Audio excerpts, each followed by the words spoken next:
Hi guys, Chris here and you're watching Here We Are Running. Welcome back to the channel for another episode in my training for the Manchester Marathon.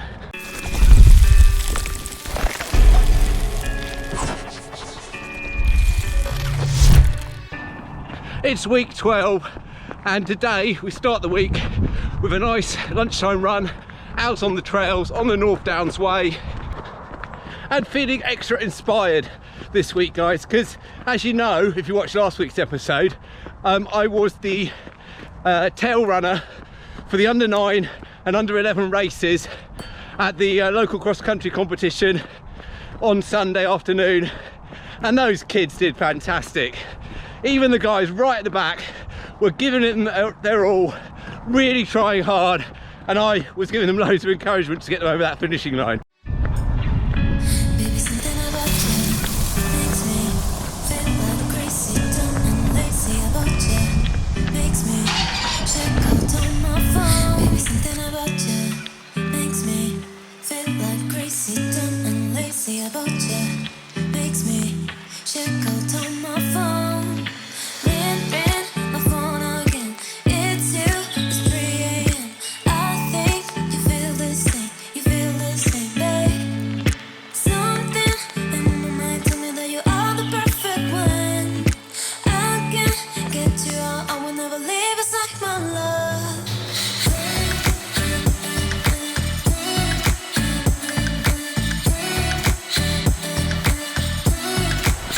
Okay, so I think we're going to manage about 10k, that's around 6 miles today on the trails.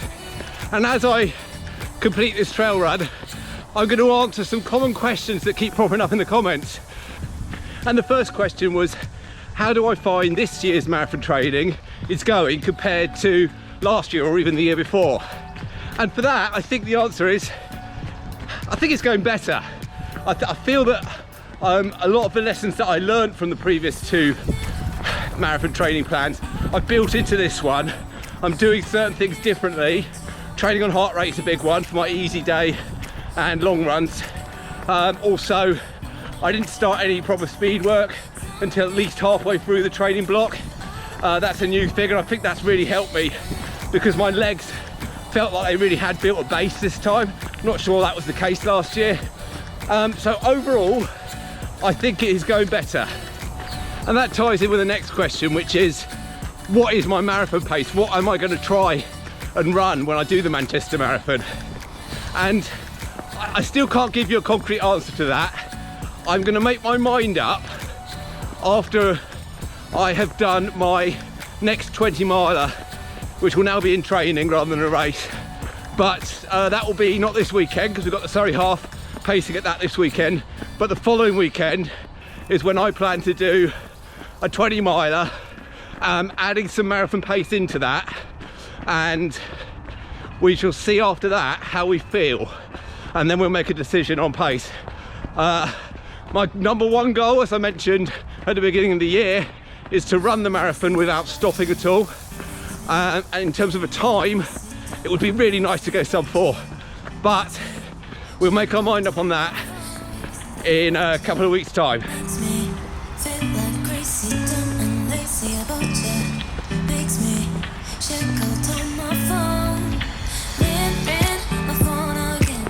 And the third question was about fueling my long run. So we're going to cover this off by telling you what I do before I go out for one of those early morning long runs, but also what I'm doing during it. Have covered that off a little bit already in some of the earlier vlogs, but things have changed a little bit. So before I go out on one of those early morning long runs, I have the breakfast that I have nearly every day of my life, which is 4 Weetabix. Some people will say that's a lot, but that's what I have. Ever since I was young, I've been having 4 Weetabix. That is my normal breakfast. That's what I have. I have that probably about, I'd like it to be an hour before I go out, but normally on those early morning ones that's a bit difficult. So I found that as long as it's about a 45-minute gap before I start running, that's okay. I also have it with black coffee. Again, I find that's okay.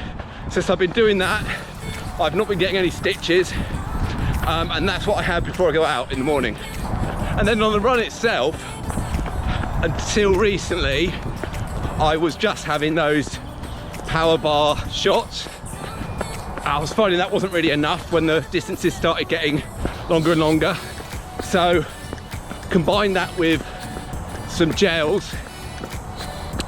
But after 2 weeks ago, when I was sick after my long run, I don't really know what caused that, but might have been an out-of-date gel, might not have been, might have been something completely different, but it really put me off taking anything during the 25k long run that I did just the weekend just gone. So I actually had no nutrition or hydration during that at all. Not advisable, but that's the way it went, and I was absolutely fine as a result.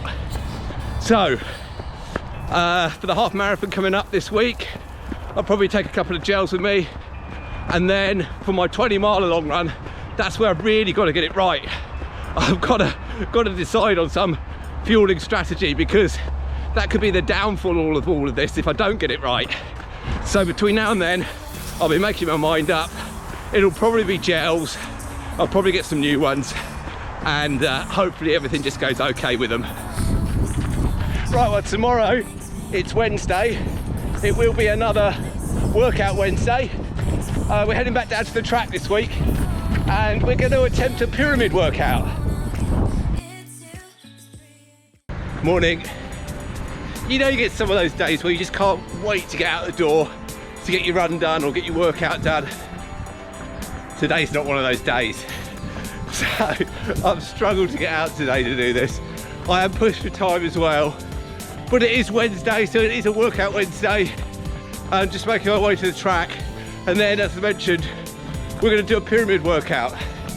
So we're going to go 400, 800, 1200, 1600, 1200, 800, 400, with a recovery in between of about half the time of the actual effort, if that makes sense.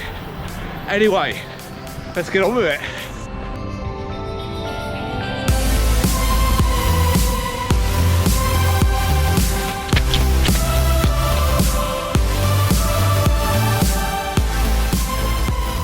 And just like that, although it wasn't as easy as that, we've made it to the top of the pyramid. I'll put a graphic on the screen now so that you can see the time I did each of those distances in. So we've reached 1600 meters. We get a recovery now of just under 3.5 minutes, and I need it.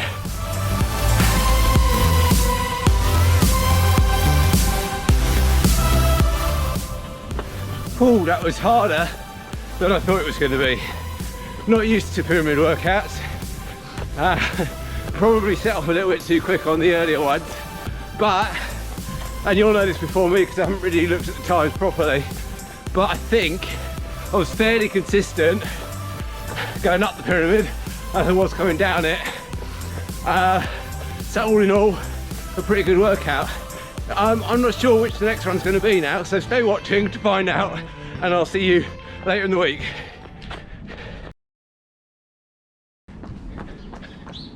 Good morning, it's Friday, and what a change the weather is from yesterday. I didn't go out running yesterday, it tipped down all day, but today is Friday and we are going out for the third run of the week. Today I'm doing a semi-long run. I'm doing a 15k run, easy pace, and this will be the last run of this episode.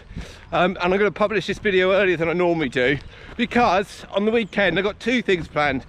So you know, I've got this Surrey half happening on Sunday, so there'll be a separate race vlog for that, but also I plan to do a park run tomorrow.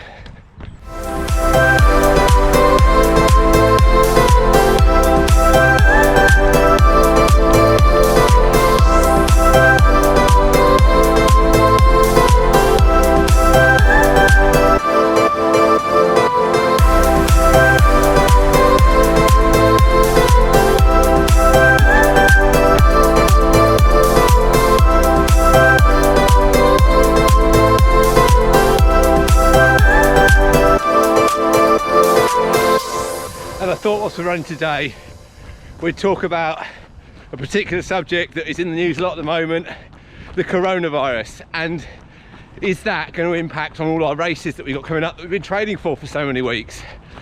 So Of course, I don't know, you don't know yet. All we do know is that in other countries where the impact has been worse than the UK so far, they have been cancelling mass gatherings, sporting events, football matches have been played behind closed doors, and there are a number of marathons that have already been cancelled, such as Tokyo, Rome, the Paris Marathon most recently.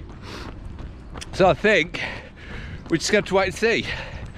But I don't know, it feels like if things get a lot worse in the UK, we could well be seeing those cancelled as well.